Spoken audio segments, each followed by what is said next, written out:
ารสวรรค์เขต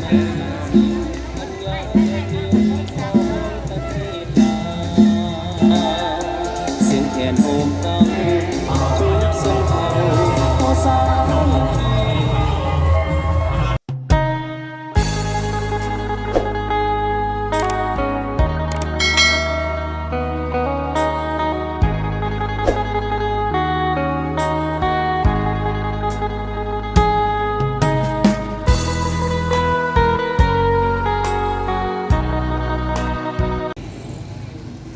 สวัสดีทุกคนเมื่อนี้เอามาอยู่สำนักงานนครไกรสอนพรหมิหารเนาะเป็นกำลังกะเกียมเหนั่งสังขารทุกคนเดี๋ยวมื่อนี้จะพาเราแดงสิพาทุกคนเบิ่งบรรยากาศเนาะเดินจากเฮสิเฮจากจุดนี้ไปวัดใหญ่เนาะทุกคนเดี๋ยวว่าแดงสิเก็บบรรยากาศให้ทุกคนได้รับชมกันเนาะตอนนี้ผมกำลังกาเกียมอยู่ประมาณอีก3 นาทีก็น่าจะออกแล้วเนาะตอนนี้เพิ่นผูกคอต่อแขนกันอยู่ในเนาะทุกคน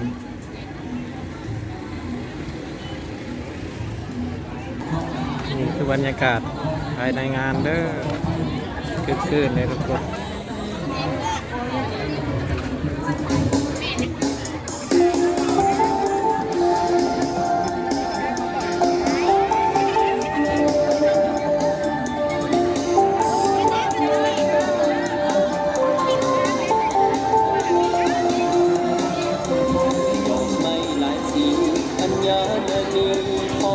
ประเทศลา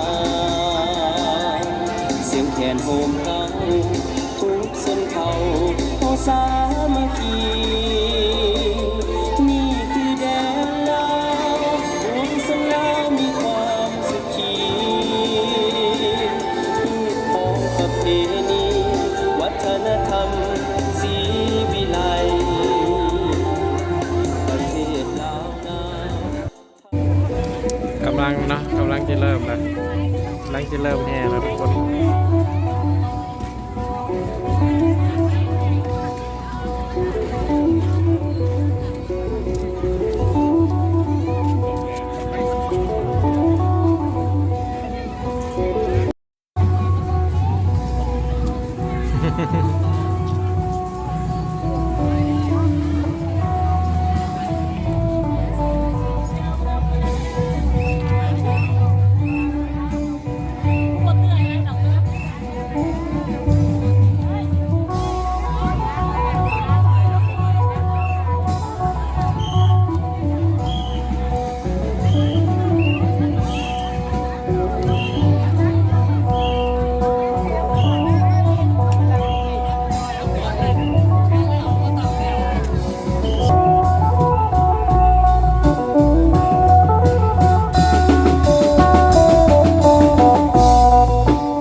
แดดหน่อยหนึ่งเนาะวันนี้แต่ละปีฝนตกปีนี้แดดเจิดจ้าเลยปีนี้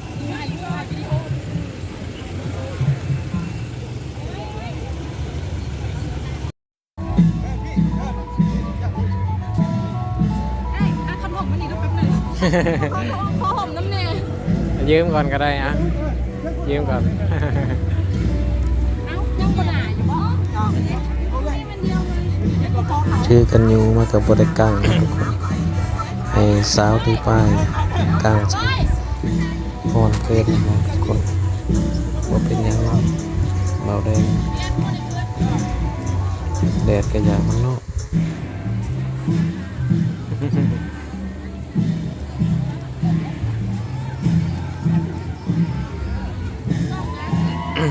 ตอนนี้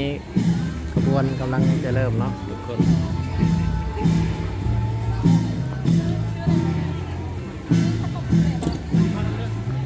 เ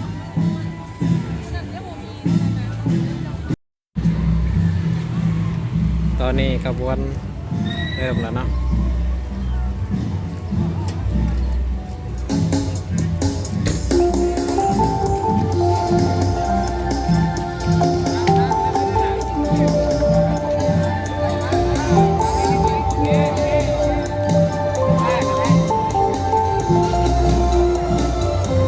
ดอกไม้หลายสีอัญมณีของประเทศลาวเสียงแคนโฮมเฮาทุกชนเผ่าเขาสามัคคี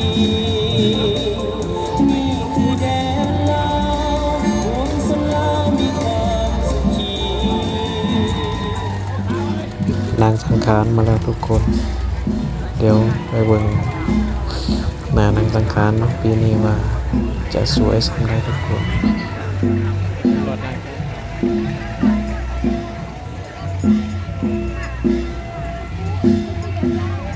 นางสังขารสวรรค์เขตเด้อ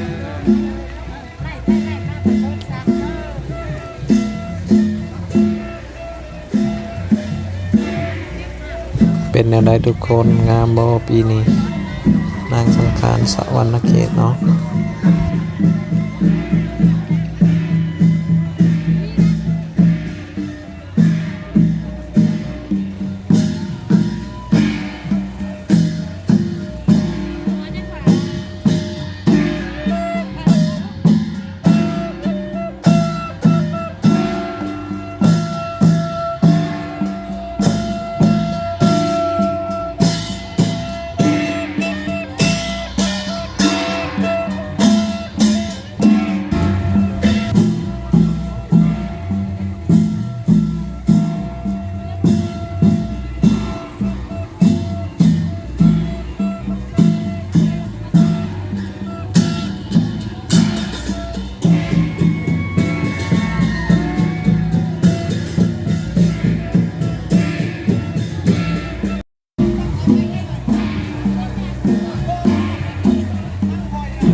เป็นการนำเย็นแล้ว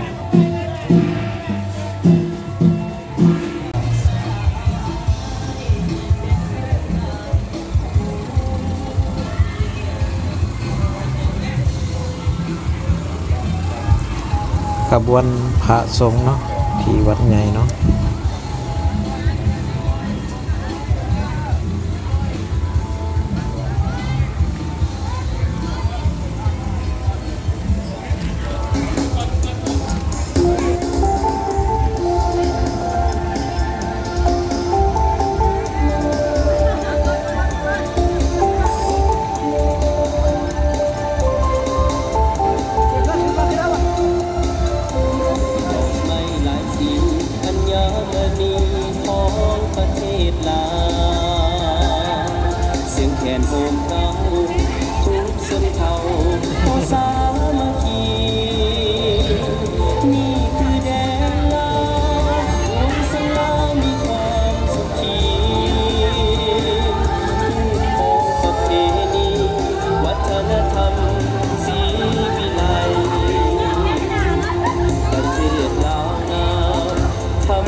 ระยะทางการแห่ขบวนนี่ก็จิประมาณอยู่4-5 ลักเนาะทุกคนเนาะใช้เวลาอยู่ชั่วโมงเนาะชั่วโมงกว่าๆเนาะทุกคนเชิญทุกคนทำบรรยากาศไปยาวๆนำกันเลยเนาะทุกคนเนาะ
นี่แมันนักท่องเที่ยวเนาะ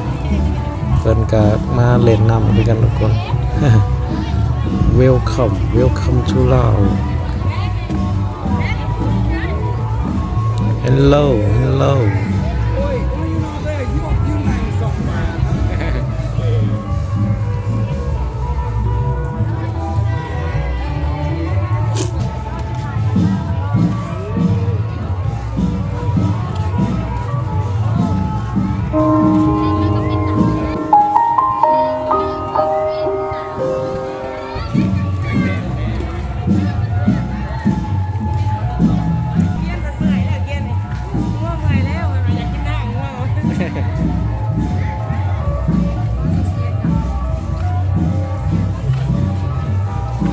ระยะ2กลางทางก็สิมีพ่อแม่ประชาชนคอยบริการนำดื่มน้ำเย็นเนาะเป็นขนมกันมีเนาะทุกคน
ตอนนี้เขาก็ฮอดวัดใหญ่แล้วเนาะ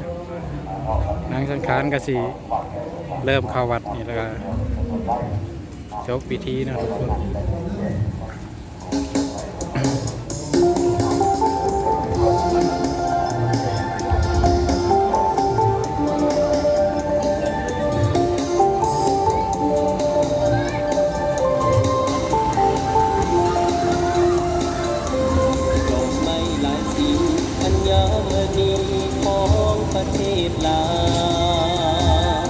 เสียงแคนโฮมเต้าทุกเส้นเขาเขาสามัคคีนี่คือแดนลาวห่วงสลามีความสุขีที่ของประเพณี นี่แมนอุโมงค์น้ำมนต์เด้อทุกคน เปิดกระสิขี่ผ่านอุโมงค์น้ำมนต์แล้วก็เข้าวัดเนาะก็เป็นอันเสร็จพิธีเนาะทุกคน สุขยินดีป่าเขียวสดใสสายน้ำภูผางามจำปากินหอมซื่นใจสงบปลอดภัยสุขใจท่องเที่ยวลา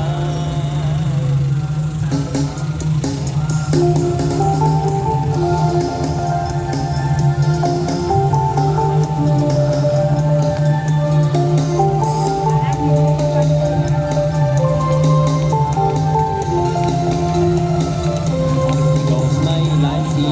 อัญมณีของประเทศลาวเสียงแคนโฮมเฮาทุกชนเผ่าเฮาสามัคคีนี่คือแดนลาววันสลามีความสุขีของประเพณีวัฒนธรรมศรีวิไล ประเทศลาวนามธรรมศาสตร์อุดมทั้งมีอากาศดีสุ่มยินดีป่าเขียวสดใสสายน้ำภูผางามจำปากินหอมซื่นใจสงบปลอดภัยสุขใจท่องเที่ยวลาว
ตอนนี้ขบวนกับแห่มาฮอดวัดแล้วเนาะวัดใหญ่สัญญภูมิเนาะทุกคน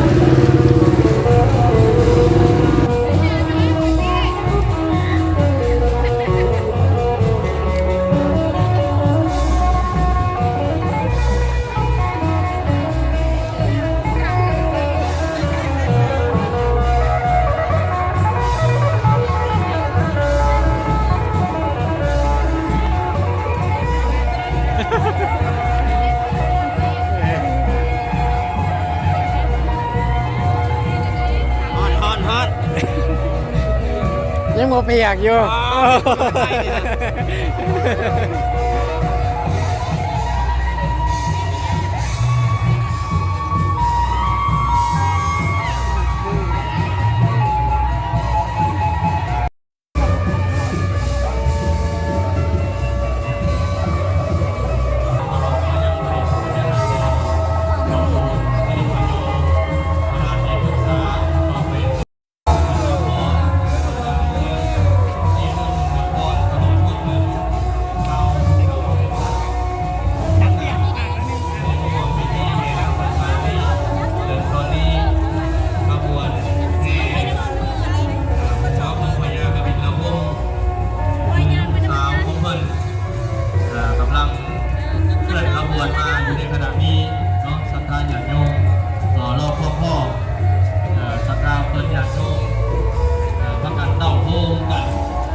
โยมเฮากับว่ากันต่อมายางนักข่าวเลยเนาะยางนักข่าวยางนักข่าวยางนักข่าวเนาะขอให้นักข่าวเนี่ยถ้าพวกเราอะไรก็ได้เราอยากต้องใช้เนาะนักข่าวแม่ช่วยให้กำลังสำคัญ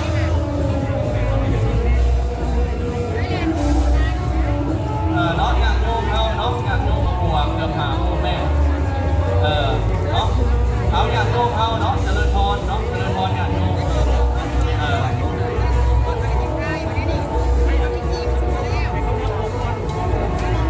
เอากรรมการเท่ากันซอยเพิ่มน้ำกันเนาะเ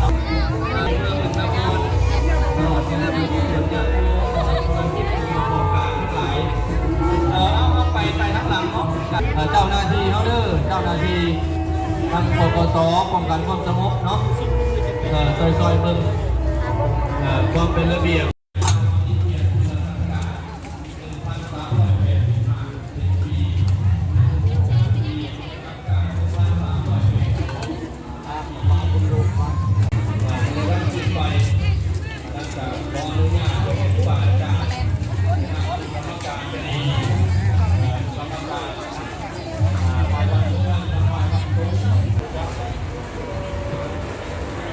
ฮัลโหล1 2ลบ